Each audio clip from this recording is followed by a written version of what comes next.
خب حاج آقا چند وقتی در رابطه با استیضاح آقای همتی داره بحث میشه و میگن استیضاح ایشون گناه کبیره است. بله. این منبعش اصلا شاید به این استیضاح ایشون دلیل منطقی و علمی و اقتصادی باید داشته باشه، چه ربطی به حکم شرعی داره؟ نه نگاه کنین، اتفاقا در همین رابطه ما یک مناجاتی داریم به نام مناجات همتیه که در جلد 154 بهار آمده.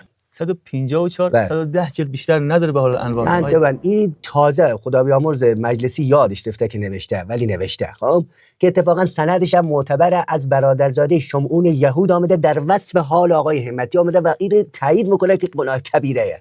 حالا ما بخشی از فراز اگر اجازه بدین برای شما اینجا مخوانم که بفهمین که میگه که یا عبدالناصر الهمتیه یا سابق بانک مرکزیه انت سابق هر گندی زدیه قال فی مناظرات انتخاباتیه انا از مشکلات بریه ثم الفساد اقتصاد حسن روحانیه یا ناصر الان وزیرو ای ملت دست اسیرو یا ناصر عبد الصغیرو ای کرده ما را فقیرو یا پرسشون خبرنگار من قیمت و سکه دلار یا پاسخون بس ماندگار اصلا وزیرون هست چیکار کل مشکلات با فرزینه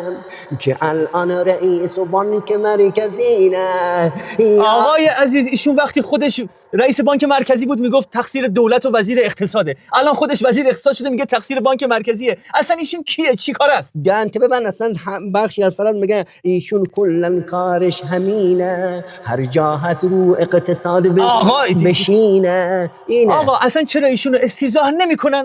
اوج فراز اتفاقا همینجیه که توضیح میدم. میگه که یا محصول وفاق ملیه یا اقرأ فاتحه بپول ملیه یا مستهزئون همتیه فی برهه حساس کنونیه استیضاح همتی شرعا عرفا بسلاح نیه استیضاح او باعث خشم الهیه.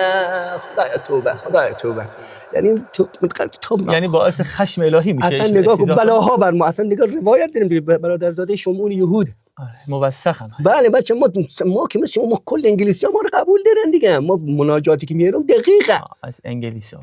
بریم برگردیم در خدمتون هست.